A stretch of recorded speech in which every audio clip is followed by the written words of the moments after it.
Welcome to the Clemson Dubcast. Happy New Year, everybody. Well, as promised, part 2 of our best of the Clemson Dubcast in 2023. We got the biggest hitters today in David Pollack, Jeff Scott, and Lucas Glover. Great stuff on all counts from 3 voices you're probably going to recognize. My good friends Blake Smith and Brooke Archenhold have been part of the podcast since the beginning, way back in August of 2018. They have an accomplished team of personal injury attorneys at Parham, Smith, and Archenhold based in Greenville. They are Clemson people, and their skillful attorneys have decades of experience in complicated litigation matters, taking a special interest in medical malpractice, nursing home abuse, and neglect, car accident cases that have left the individuals involved in serious trouble. For a free consultation at Parham, Smith, and Archenhold, call 864-990-4581 or online at parhamlaw.com. That's PARHAM law.com. Upstate Foodies. Want to take a moment to talk to you about our favorite taco spot, Willie Taco. 5 locations across the upstate. This award-winning team has been serving up fresh taco fusion for a solid decade now. The chefs at Willie Taco utilize the freshest, most creative, and sometimes unexpected ingredients in their kitchens. Come see why Southern Living, Garden and Gun, and Food and Wine Magazine are raving about Willie Taco and their signature offerings such as their Southern Tide, Crispy Avocado, Nashville Hot Chicken Tacos, literally flavors you will not find anywhere else, folks. And don't forget about the cocktails, super fresh margaritas, ice cold cerveza, and over 80 tequilas served up daily from behind the bar. So don't wait, folks. Your Willie Taco Familia is ready to serve you up their twist on funky fresh fusion. It's the Willie way. Solero Communications, formerly known as Tandem Payment, is a full-service integrated electronic payments provider powered by leading-edge technology. Solero provides a wide array of merchant solutions, simplified payments. They make onboarding, taking payments, maintaining risk management and compliance, and getting support quick and easy. At Solero, they're all about helping you achieve sustainable growth as a business. Taking payments isn't the only thing your business needs. With Solero's solutions, you can manage inventory, sell products and services via social media, schedule staff, track sales, get reports, and much, much more. Find out more about Solero at solerocommerce.com. That's CELERO commerce.com. Man, you don't remember me, but I remember you. I covered Georgia when you were there for the Augusta Chronicle, and great memories, man. I remember when you came up to Clemson in 2003. What'd you do? You stripped Charlie Whitehurst? Was that what it was? No, he threw me a nice little interception on a tunnel screen. That's right. It was a tunnel screen. It's funny. It's a good story not for Clemson fans. It's not a good story, but like I remember I was beating their left tackle pretty good, and I remember they put this little tiny guy in. Like, and I want to say I'm pretty positive he was like 3rd on the depth chart. And I remember lining up on 3rd down, and I was like, there is no way that in this situation they're going to ask him to block me. Surely a screen or something's coming. And they ran a little tunnel screen, and I literally just, as soon as the ball was snapped, I kind of got my hands up and I picked it off. And then, being the idiot I am, I tried to run Charlie over. I had no desire to score a touchdown. I was running right at him to try to put him on my hood. So, but yeah, that was Clemson fans. That was 30-0 Georgia just on that day. Just letting you know. They remember. That's some amazing situational awareness there, man. I know this guy is not going to be expected to block me, so I'm going to go out into the flat here. I mean, is that not impressive? I mean, it's just, you get after you play football for all those years, you start to get a little bit of a thought process. I will say this, after coaching kids now from 6 years old growing up, now coaching high school football, I would say that's the one thing that I probably misdiagnosed the most about myself is you can talk about athleticism and you can talk about all the different parts of being a great athlete. Some people can process information really fast on the go, and some people can't. And you can't teach that element of it. But it's a huge part of athleticism that I think is vastly underrated when you start thinking about it, because it's just people that can really do that on the fly and think in the game situations, and all that stuff goes into being a great athlete. I mean, there's so much that goes into what you see in these guys on, Saturdays or Sundays or vice versa. The 3 things I remember from that game in 2003, hot as anything. Oh, it was hot. Oh, yeah, it was hot. Noon game, just sweltering. The second thing I remember, I mean, Clemson fans were jacked for that game. Like, there was real anticipation.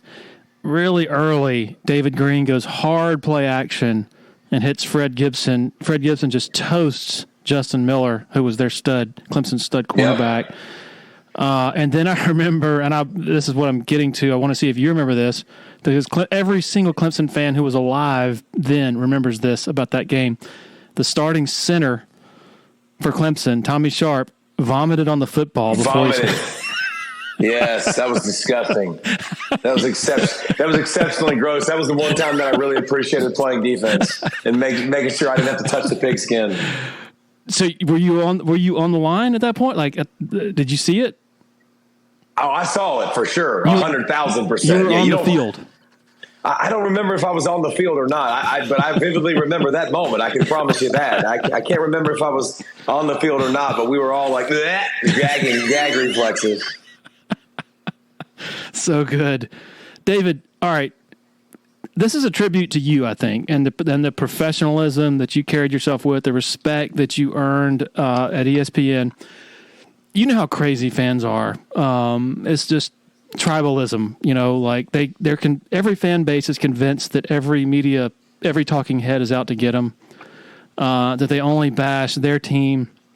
And when you were let go, unfortunately, during the off season, the vastly common sentiment was, what in the world, and I'm talking about Clemson fans here, what is going on here? David was fantastic, so I think that's a tribute to you, that even in these times that we're in, when fan bases are coming up with all sorts of reasons to think that whatever talking head is against them, that you commanded respect from the fanatics, and I think that's probably the highest compliment that one could have in that moment.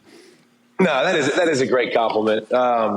Listen, it's an interesting business, and I think if you're doing it right, I think you probably have a lot of people that are going to disagree with you. Because if you're making bold statements and you're saying that so and so can't, I mean, think about it. Like I was very clear. I would say, I think it was about 2.5 years ago now, I was the first person to talk about Dabo Swinney in the transfer portal. I was very up front. I was like, listen, this reminds me a lot of Coach K. Coach K refused the one and done era. And then all of a sudden, Coach K changed his mind. He got into the one and done world, and he got to win another championship. And I think Dabo's going to have to do the same thing. So I think, listen, I think there's mutual respect, which is cool. But also a bunch of people in Clemson too that are, that's a different fan base. I mean, that's just the way they run their organization, the fans. I visited there coming out of high school. I mean, it's hard not to love that place. And so definitely got a lot of respect for the Clemson fans, and definitely appreciate the respect shown. And appreciated the hate too, by the way. Like when I picked against Clemson or I said something, negative about Clemson, they were also the first ones to come yelling at you, which is part of it. And it's the awesome part of it. And it's the part that I literally used to say, if I'm not getting that hatred, I'm not doing my job. That means I'm not calling a spade a spade. You know how many times that I've been called Benedict Arnold in Athens, Georgia? I mean, Athens, Georgia, like all them folks are like, how can he pick against Georgia? Like, how can he? I'm like, bro, I don't think you're going to win every game. I'm sorry. Like at some point, there's a chance you guys might lose, And so I think it's a part of the business, and it's the fun part for sure, man. How long did you spend doing it for ESPN? Shoot, I think 14, 15 years. Wow. Ish. When did you always have that sort of part of you that's like, I'm just going to call it like I see it, man. I'm going to call a spade, or did you grow into that and learn to do that, or was it just naturally in you to begin with?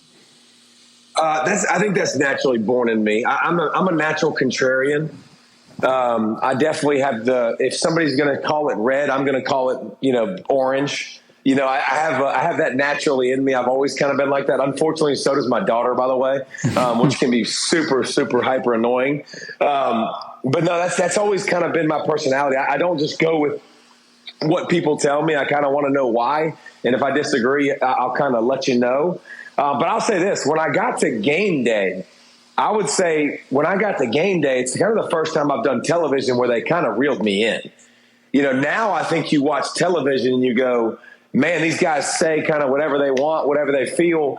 I was probably one of those guys that was over the top and said what I felt and was not nice all the time. And but they really reeled me in because that wasn't what Game Day, the show, was about. Like that show, back in the day was about, everybody got along. Everybody was kind of, everybody was very respectful, the same type of opinion, disagree, disagree really nicely and tactfully. And so it was a different era with television when I came in. So I was actually kind of coached out of that some, when I started my career. So I definitely was born with that in me. I know how you took the news because I watched a podcast that you did recently, and I followed sort of the aftermath of you getting laid off. But for those who aren't aware of it, can you just take us back to when it happened and sort of how you process it at the beginning? Well, it was this summer, and we were about to go on a trip to actually go to Maine and to Boston with the family, and my phone rings, and it was one of the main guys at ESPN, and I was like, that's interesting. And something, a part of me just was like, uh-oh. Like it didn't really settle. And then he told me the news, man, and it was just like, whoa, okay. Because, usually ESPN makes a bunch of cuts every year, but, Game Day is typically not a show that has changed a lot. And so it was definitely a huge surprise. And then it was like, oh my goodness. Okay. I told my wife right away. And then, I think the hardest part by far was two things. One was telling my wife one was telling my kids. I did not think that would be difficult, but telling them, Leah, my daughter, all of a sudden was like, well, wait a minute. Are we going to be okay? And like, she kind of got a little bit upset, and I was like, oh crap, like, no, we're fine, baby. Like, God's got us. And then telling Reese, because Reese is my dude. I mean, Reese is my guy on the road that I did life with Reese. I just love Reese so much, have a tremendous amount of respect for Reese and who he is. And, kind of look at him as definitely a big brother figure. And, so that was really, really hard. But man, it was just, it's just one of those things that happens in life, and that's the way it works, right? Like, I definitely am not one of those guys that are going to cry because something's over. I'm going to smile because it happened. And immediately just thought about, man, what an awesome ride. I got to do that for like 12 plus years on College Game Day and travel the world and see the country. And I'm like, dude, how cool is that? And so I was just very appreciative for the opportunity. And then I sent out a message of that. And, it was well received, I think, by a lot of people. It was super nice and a lot of good comments, like you talked about with Clemson fans and fans across the country. And it was just, it was really cool to see that, you kind of had an impact, that people enjoyed what you did. And I was just very thankful that I got the opportunity to be able to do that. And now I was interested in what's next, What were the first 2 weekends, or I guess 3 weekends, including week 0, like for you as you're on the outside looking in? Awesome. I mean, fan-flippin-tastic. And I say that, man, because like during the week, I'm kind of balls to the wall with, coaching high school football. My daughter plays volleyball. My son plays football, and we're going from game to game and match to match, whatever you call volleyball things. I don't even know. We just started that this year. Busy. And dude, the last couple Saturdays, it's been really cool because I remember I 9:00, my workout group, we work out, we play pickleball for, an hour or so. And like, so I come in the house at like 11 something, I sit down, I make some food. It's 12 o'clock. And I'm like, oh my gosh, the games are starting.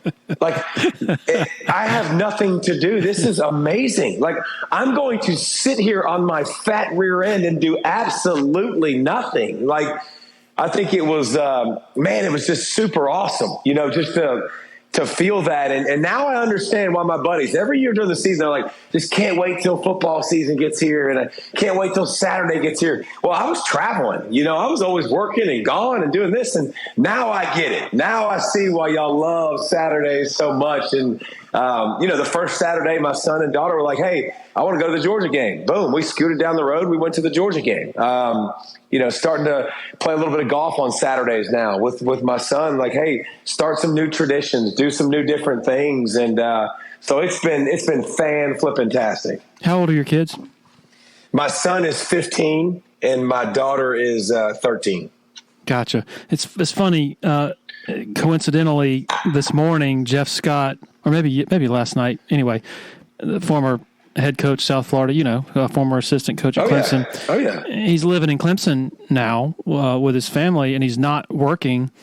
And there were some pretty rampant rumors back in January when Garrett Riley came aboard at Clemson that Jeff Scott was also coming aboard. And so Jeff had a little tongue-in-cheek tweet, and he had a video.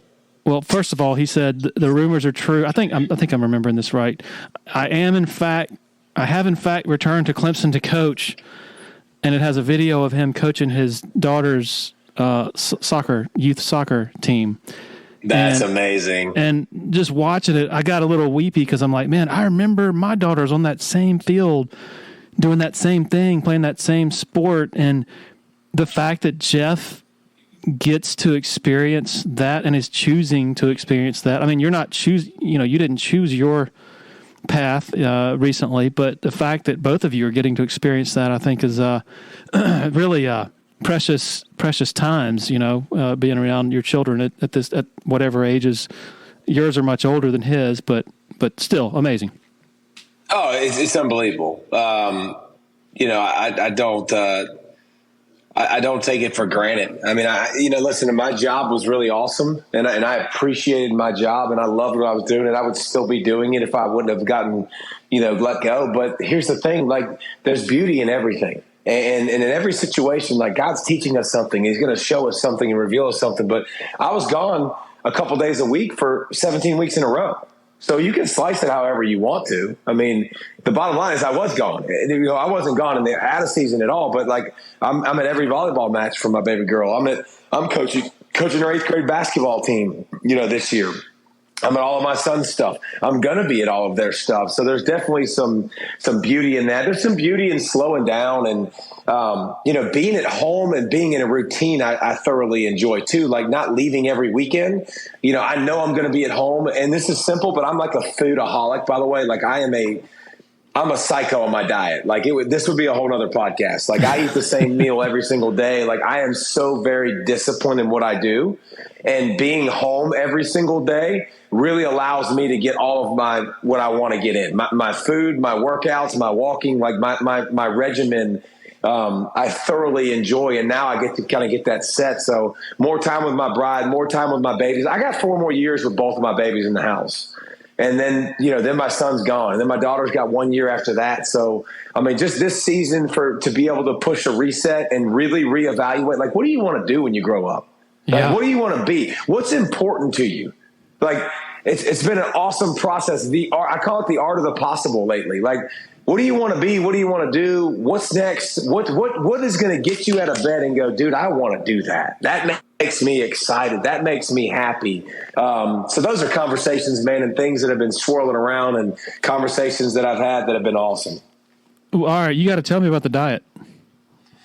Well, again, this is going to be boring as crap to probably most people, but I eat the same food every single day. And I'm boring, but I know what I want from a macro standpoint. And so, every morning I have an egg, 3/4 carton of egg whites, and 80 grams of oats. That's my breakfast, and that's going to be in the 10 to 1 o'clock window. And then my second meal is going to be the same thing every day. It's going to be blueberries. It's going to be Greek yogurt, plain Greek yogurt without any sugar. And then I'm going to have Skinny Pop, my Skinny Pop popcorn. Skinny Pop is probably the most amazing popcorn in the history of the world. I need an endorsement from Skinny Pop because it's that kind of good. And that's my second meal. And then my third meal is a big meal at night, and that's where my wife is going to cook, and we'll have, shrimp, chicken, steak, something to that capacity. And then I'll have some rice with it, or a carb with it, and some fruit and some vegetables. So it's the same thing every single day. It's very repeatable. Can you take me through your process during the week back when you were working for ESPN and traveling for 17 weeks? It's not just leaving Thursday or whenever. You're also having to do a lot of homework during the week. Can you take me through that, the typical routine for you? Yeah, and if you want to be good, you got to study, right? Yep. Like if you want to be good, you want to know, what you're talking about. I don't want to read. I was not a big fan of reading people's articles and taking their word for it. Mm-hmm. So I put a lot of time into watching tape and watching games, and that. And by the way, that also requires Saturday, and that requires some Sunday and Monday. Usually I'd put my kids to bed, and my wife would go to sleep, and I'd stay up till 2 or 3 in the morning watching all the games. So I'm caught up. So I'm ready to know what I want to discuss the next week. So, you're chasing your kids around, you're making the most of it, but a lot of times it ends up being where I was burning the end of the night, burning the midnight oil, right? Like I was staying up later than I needed to make sure that I got everything in. And now I watch it. And by the way, I still can't turn my brain off. Like I don't watch football games like a fan. I just don't. I don't have that ability in me. Like I'm watching personnel groupings. I'm watching defense. I'm watching the chess match. I just always have. I love that part, the component of the game. So I'm still watching, but I just don't have to get in the weeds as much. I don't have to know everything about every conference and everybody what's going on all over the place and be ready to talk about it. So I just get to be a fan and follow what I want to follow, and which is still the main things in college football. I'm tuned into every big game every weekend because it's fun to watch. All right, joined by Jeff Scott. It's 9:04 on a Tuesday. Have you gotten the soccer install in? Like how early did you get up this morning with your game plan and the 4 and under and all that stuff? It's got to be stressful. It is. We have our third and final practice of the season tonight at 6:15. So what I've learned through my first 2 practices is really our best drill that we've done, and this is no joke, this is 100% truth. The best drill we've done is put them in a circle and let them play duck, duck, goose, and then whenever they get tagged as the goose, they have to get up and go kick the ball in the goal. That is the only drill that we've done that's been able to keep their attention for longer than 3 minutes. So, I really laugh thinking about, the 2 weeks leading up to our first practice, which was last week. And for 2 weeks, I've never coached soccer. I've definitely never coached 3 and 4 year olds. So, I watched at least 10 to 12 hours of YouTube videos on how to coach youth soccer. And by the way, for anybody looking out there, it really starts at about 5 years old. There are no videos with 3 and 4 year olds, by the way. So maybe that was my first warning.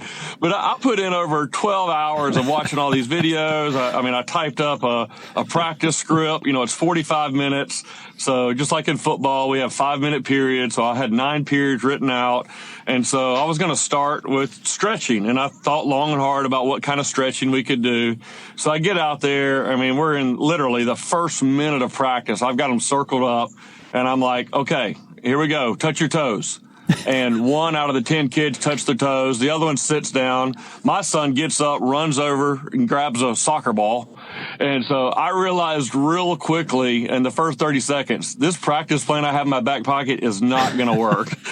And so it was the longest 45 minutes of my life trying to figure all that out. And having all these parents, obviously, with that age, the parents stay and watch. And having them watch me, and they're thinking coming in, well, this guy's coached for 20 years. I can't wait to see what he does with them today.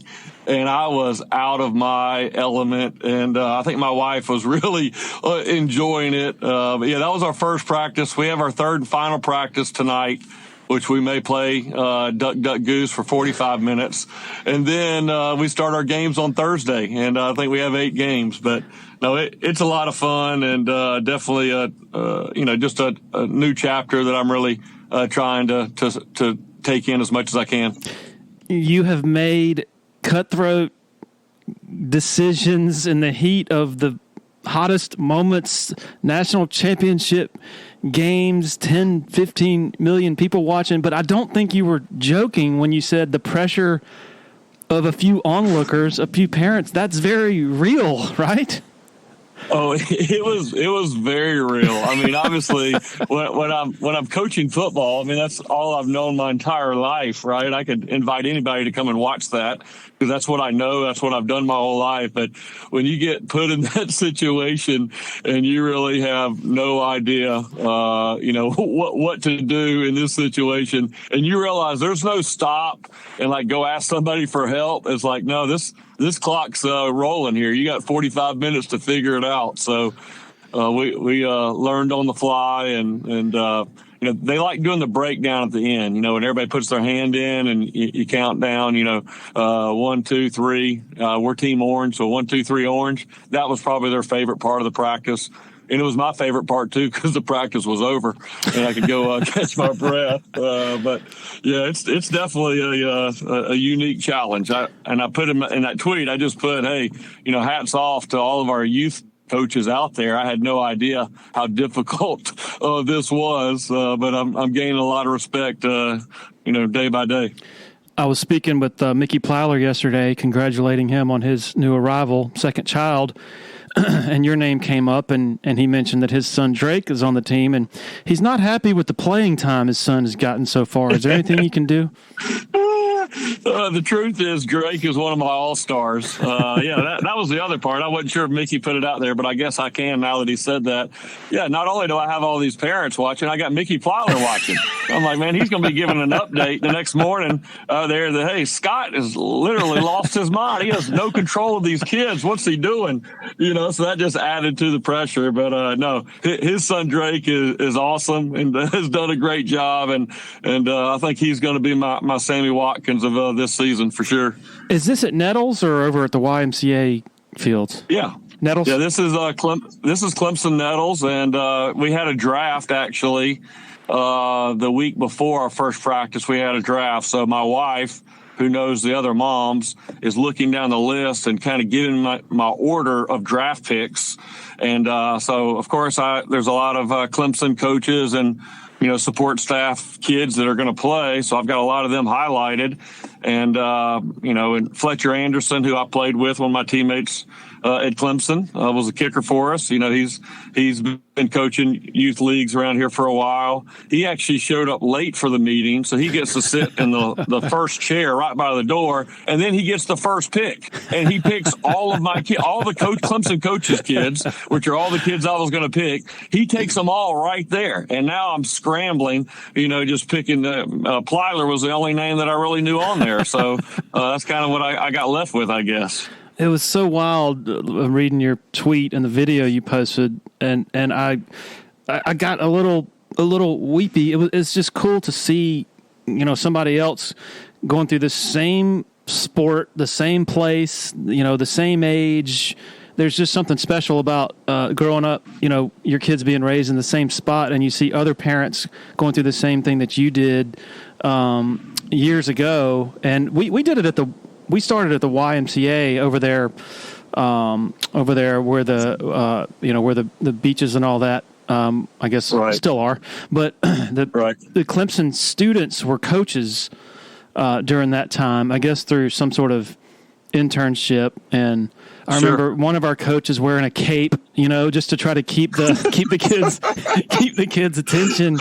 And so I don't know if you'll ultimately graduate to the YMCA thing or not, but one of the indelible memories I have, like sometimes you got the college student coaches who just weren't very interested in coaching, and so they're on their cell phones and things like that, and it's natural. I don't think it's the the worst crime in the world, but one time our coach just didn't show up for a game. And we're standing there, and Mike Noonan's daughter just happened to be on my daughter's team, and they were friends. And Noonan just happened to be there. It was a rarity because I think he's really busy during the spring. I'm probably recruiting and doing all that stuff. Right. And so Mike and I are standing there, and we're like, well, I guess we're not going to have a coach today. And Mike said, I guess I'll coach him. And I swear, our team had not scored a goal in 3 games. Like it was that bad. And Mike got the group together, and whatever message he imparted, it was largely to do with fun.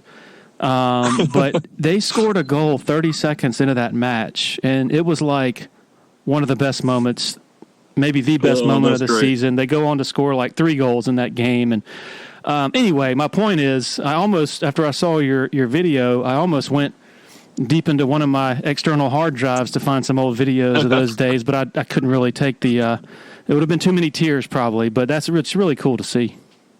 I think I probably need to call Coach Noonan after hearing that story and find out what that message was and see if it will continue to work today. That's a good lead for me. Thank you. I love how you creatively in the tweet you said, paraphrasing, you said it is accurate that I've returned to Clemson to coach. Can we go back in January? I mean, it was a sensation when Dabo pulled off the major coup of getting Garrett Riley. Somehow, I guess people got some sort of mistaken notion that you were also coming back. And of course, as things do these days on social media, it ran wild. And Garrett Riley and Jeff Scott are now running the offense. So can we go back to that and what your reaction to that was in the moment? Sure. So after we finished there in Tampa, at the end of last year, and my wife and I talked about it, we decided that, we wanted to come back to Clemson, and this is really home for us. And, our number one goal is to be able to raise our kids right here in Clemson. I think many coaches that kind of work their way up, like I was able to do in our coaching profession and, become a head coach and, realize maybe towards that part of their career that from a financial standpoint, they can start making, different decisions of where they want to live and where they, what they want to do. And I think most coaches that do that maybe are in their 50s and their kids are already out of the house. And it was kind of my situation was a little unique in that I kind of, reached that point. But I had a 3-year-old and a 7-year-old at home. And so I think what Sarah and I, talked about after finishing up at South Florida is, man, we really want to go back to Clemson and really raise our family right there in Clemson. And that's something that, as a coach, I didn't really know would be a possibility whenever I started my coaching profession.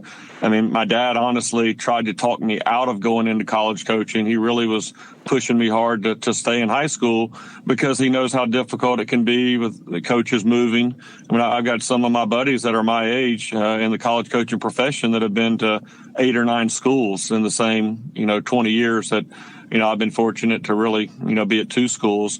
And so anyways, we made that decision. So we moved back in January, the beginning of January. And really the plan was to take some time and really maybe take at least 1 year off and spend with the family. And, obviously my last few years at Clemson, those were long seasons, right? They're exciting seasons, but they were long. I mean, we played 14 or 15 games, those last, 3 seasons or so. And then you move straight into a head coaching position where you're trying to, really turn around a program. And there's a lot of hours and time that goes into that. And so when I kind of got off the treadmill there at the end of the year last year, I just really said, let's go back to Clemson and let's spend some time there.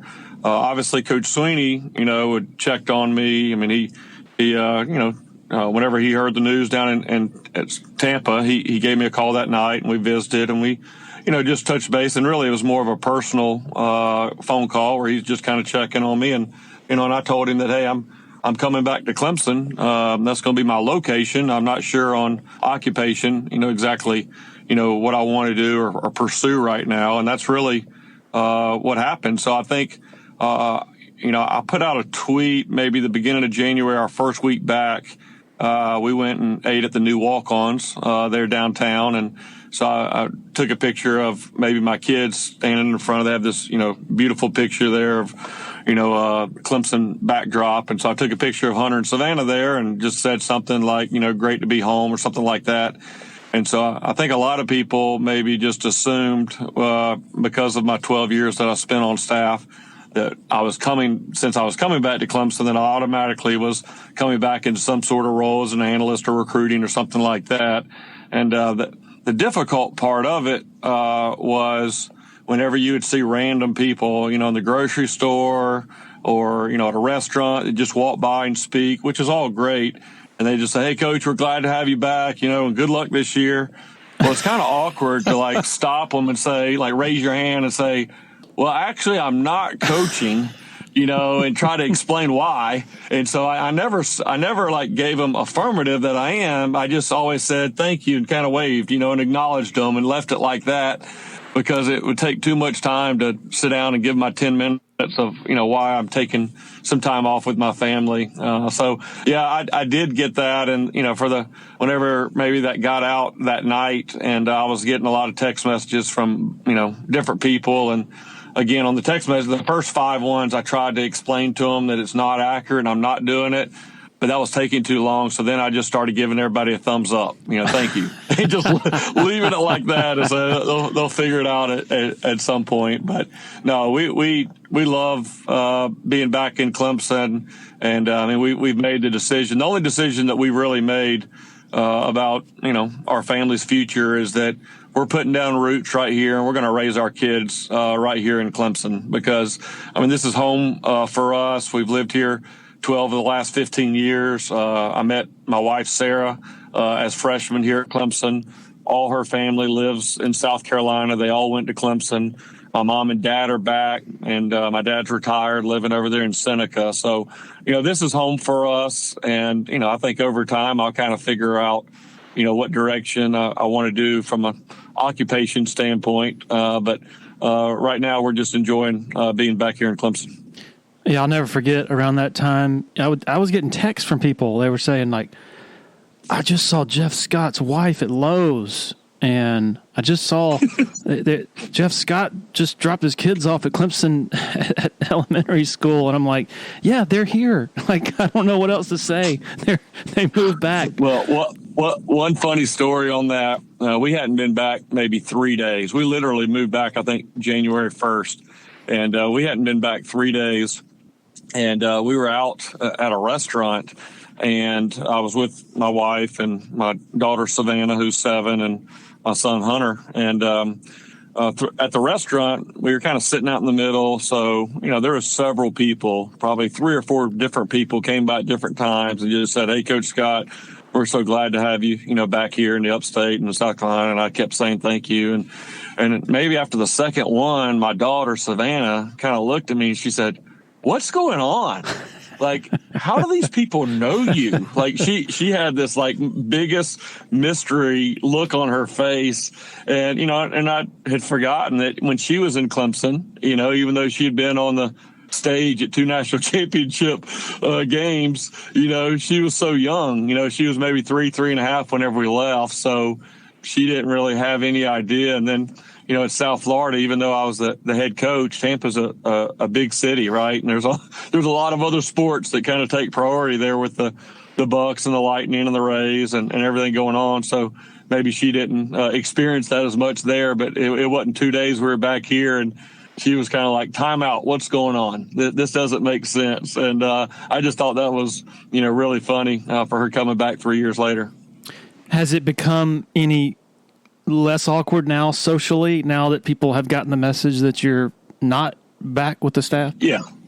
And that was part of the reason too that I put out the soccer tweet is I wanted people to know, that I'm not coaching or on staff right now. But yeah, I think people have kind of figured that out. And again, it was never like this huge deal. I mean, we've lived in this community for 12 of the last 15 years. So we have a lot of friends and, people that we've known for a long time that are here. And so it really wasn't a huge deal, at the beginning, but yeah, everybody's kind of figured it out. And most people's reaction, think it's, cool that I'm taking some time right now just to kind of spend with the family and enjoy that piece as much as I can right now.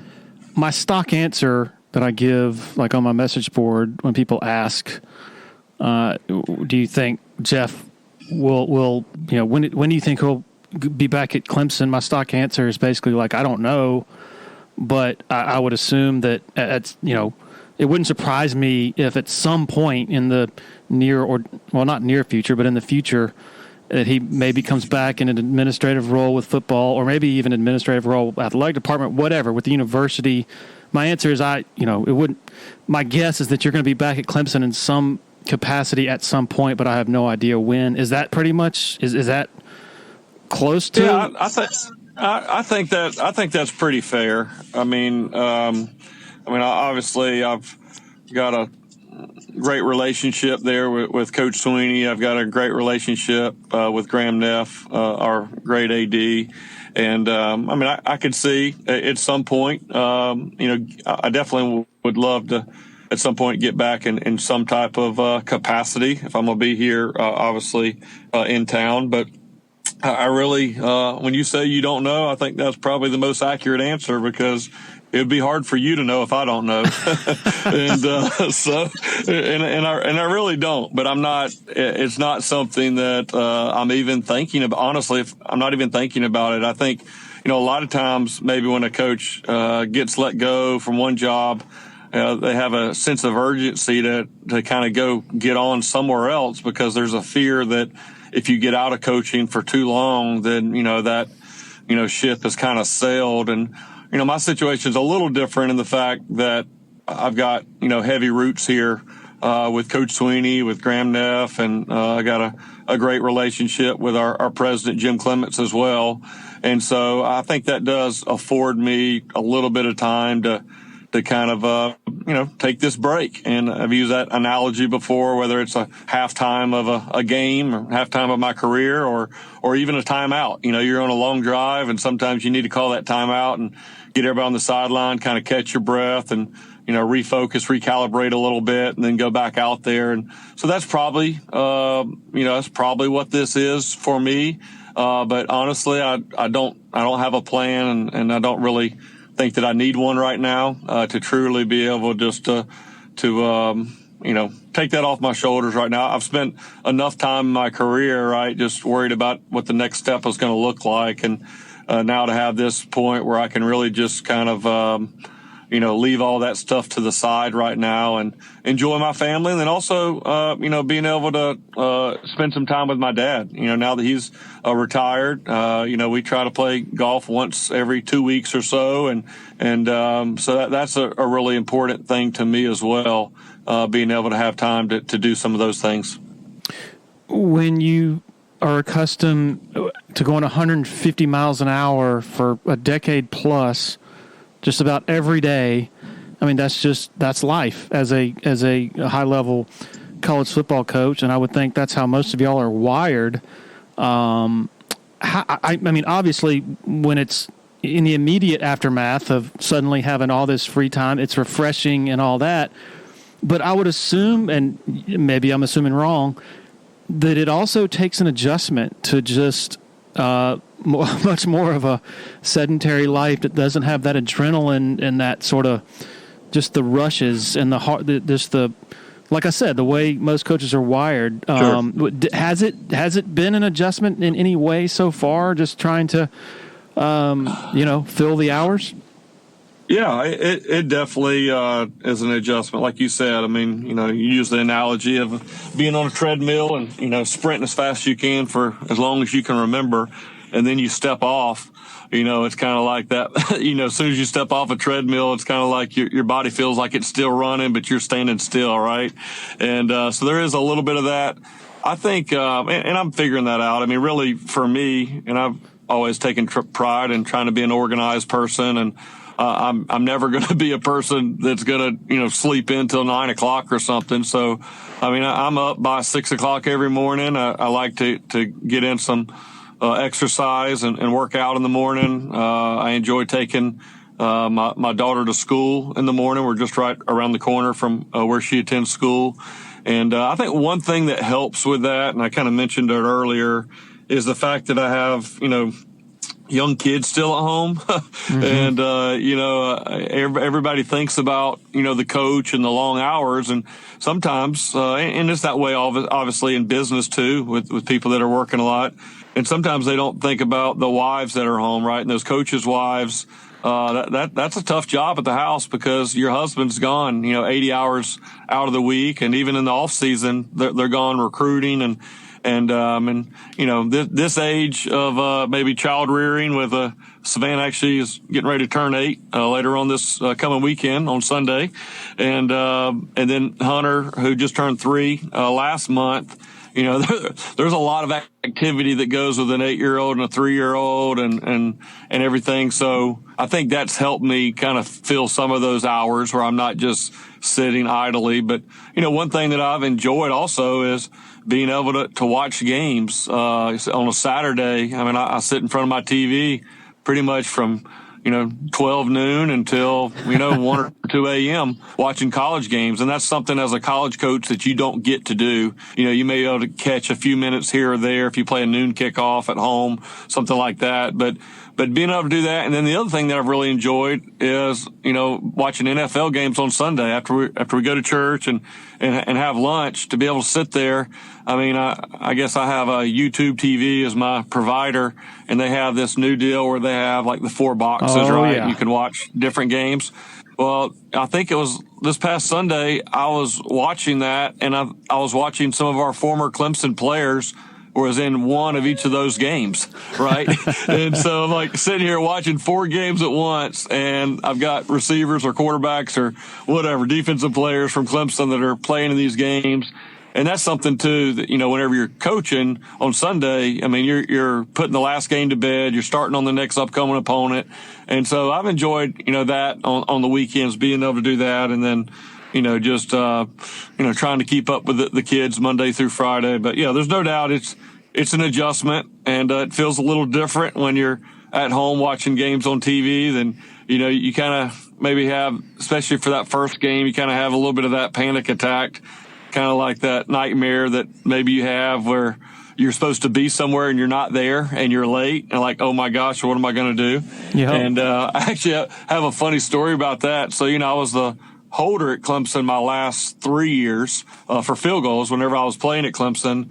And I had a year left, like my redshirt senior year, but I was ready to go. I was going to get married, and I was ready to get a job and start coaching and get my coaching career going.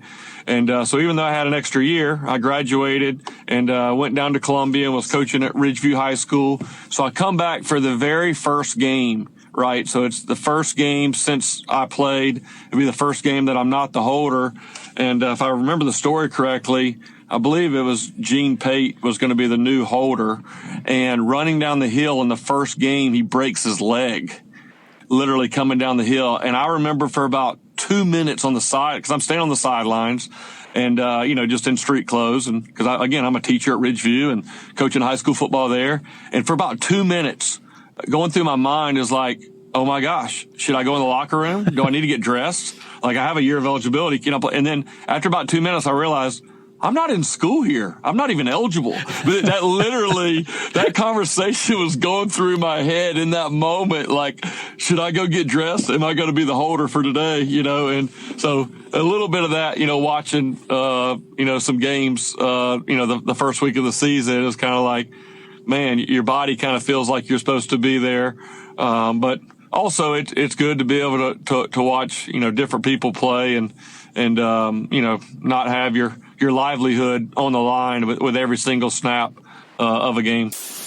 When you're ready for a complete renovation in your home or business, open the door to more with Harris Home and Harris Commercial. Their local experienced team will totally transform any room space, from beautiful floor coverings to construction to finished details. Harris handles every step of your renovation process, whether it's a kitchen or living room or an industrial or educational setting, like some of the positively stunning work they've done at Clemson University. Go to discoverharris.com and experience a total renovation transformation from Harris Home and Harris Commercial. Another loyal supporter of the Dubcast is Blackacre Law Firm in Greenville, a subsidiary of Parham Smith & Archambault. Blackacre helps South Carolina residents achieve their dreams of home ownership by providing experienced professional representation for real estate closings. Attention to detail is crucial in real estate law. Blackacre is committed to making sure nothing gets by them preparing residential or commercial closings. Blackacre also offers estate planning services for their clients in the Greenville area. Find out more about Blackacre at 864-326-3507. want to share a quick word about Founders Federal Credit Union. If you've been to a sporting event in Clemson, you've probably heard about Founders already.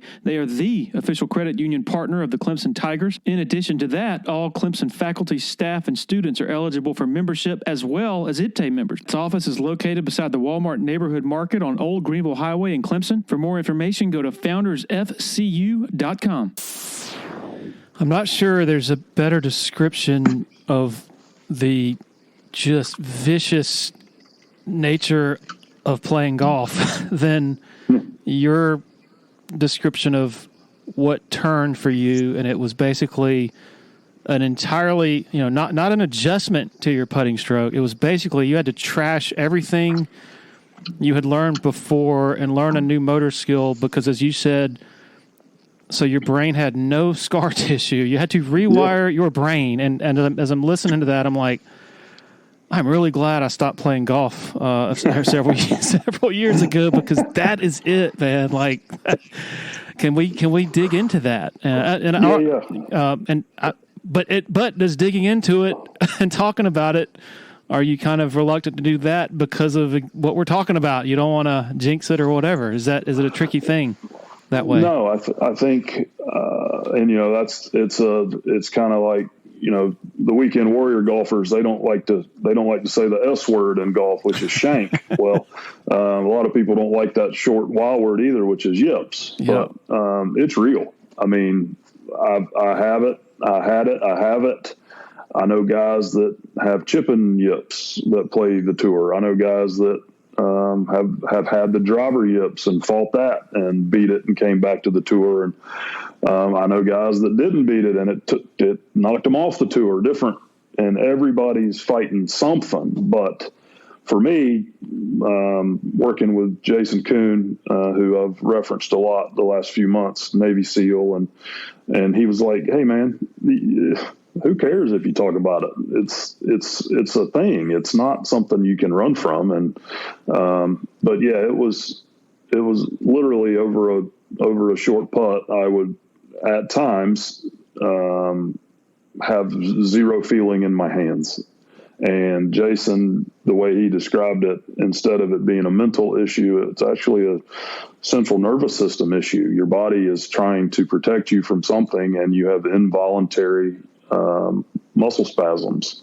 And I'd never had it explained to me that way. And he was a baseball player, and, you can do some internet sleuthing, but he still has the record for most wild pitches in a game when he was pitching in the late 90s, early 2000s.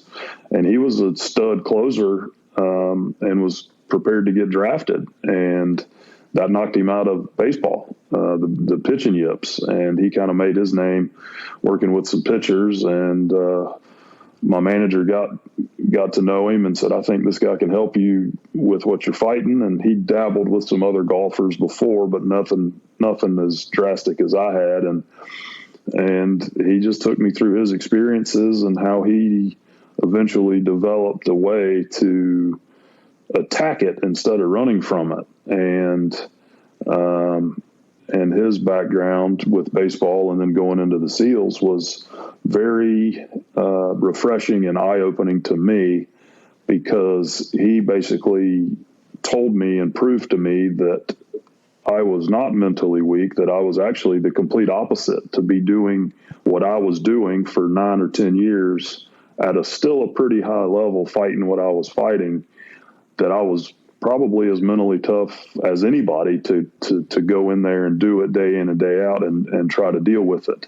What I didn't realize until working with him was that I was not going to beat it by practicing.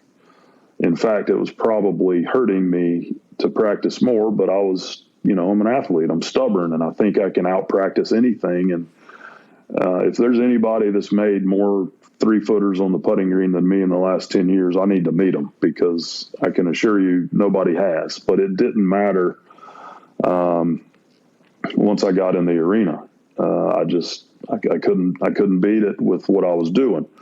So I was still using the short putter when Jason and I started, and I was starting to see some progress, and then I'd have a relapse, and then I'd start to see some progress. And then Brad Faxon, who's a great friend, and I'd been working with him on my putting, and he basically urged me to try the long putter just to see what would happen. And talking to Jason about it, talking to Brad about it, talking to some other people about it, and it was more of what I said and what you alluded to, is that I needed just basically a complete new motor skill that had nothing to do with how I'd ever done it in the past.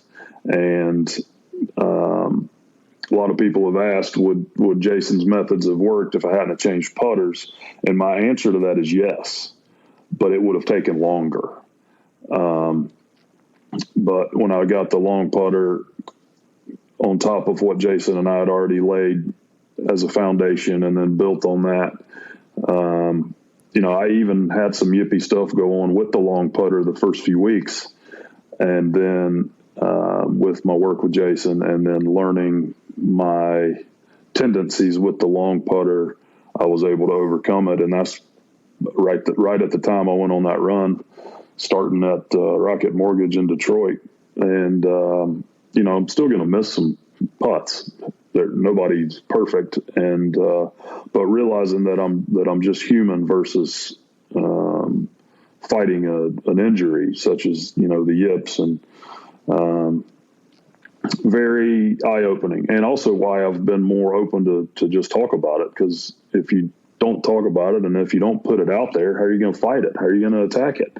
And it's been so cool hearing people, not just golfers, but just people that fight stuff and that are now more open to talk about it. And, if I help one person down the road that can see what I went through and then overcame it, if I can help that one person, then I'm helping people too. And that's been very cool to hear and cool to listen to some people that, whether it be a basketball player with free throws or, soccer players go through it with penalty kicks. I mean, in sport, it's so prevalent to have these mental blocks or physical blocks. And, to have somebody guide me down the path to overcome it, and realizing that it's actually not mental, and that to go from where I was to where I am just proves that I'm mentally strong. And if that message can get out to other people, it's okay to talk about it. You got to attack it. You can't run from it. And again, it's not just the yips. It's anything with brain or mental or even just physical blocks of things you can and can't do. So previous to this new way of addressing it and acknowledging it, did you, like when you were asked about it by, say, a media member or somebody else, would you say, I don't want to talk about it? Or how different was your sort of response to it then in that mode of thinking? Well, honestly, it was so bad at times that, and I played so poorly for long stretches that I didn't have to answer any questions about it because I wasn't playing well enough. Right. And that's me not trying to avoid your question, but if you're not on the leaderboard, nobody's going to talk to you. And so I didn't have to talk about it that much. But 4 years ago, 2019, I made the Tour Championship fighting this because I hit the ball that year probably as well as I'd ever hit it. So I couldn't screw it up because I was so close to the hole a bunch. But last hole of the 2019 Tour Championship, playing with Dustin Johnson, where it did not matter one bit what I made on the last hole at East Lake, I 4-putted.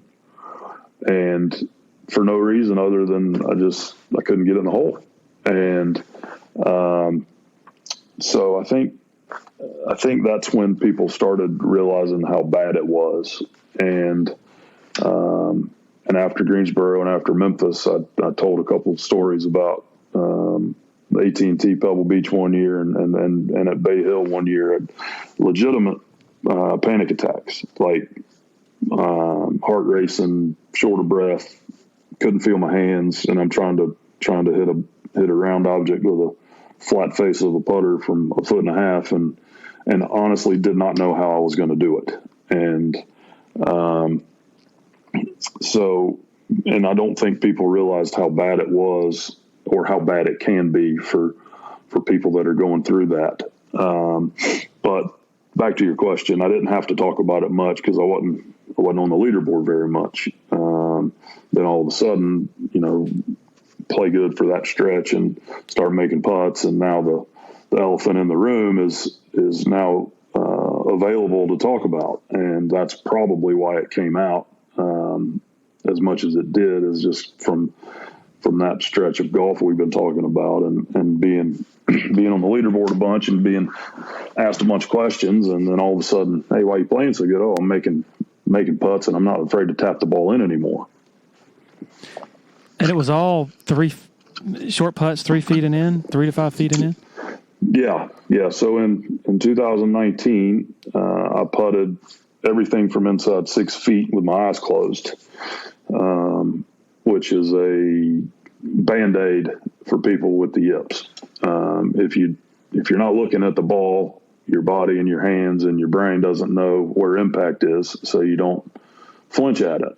Well, eventually I kind of outran that too, and it didn't work anymore. And then so I went to a type of putter called the arm lock, and if you watch like what Matt Kuchar did for years, where the putter's a little bit longer and it rests on your left arm,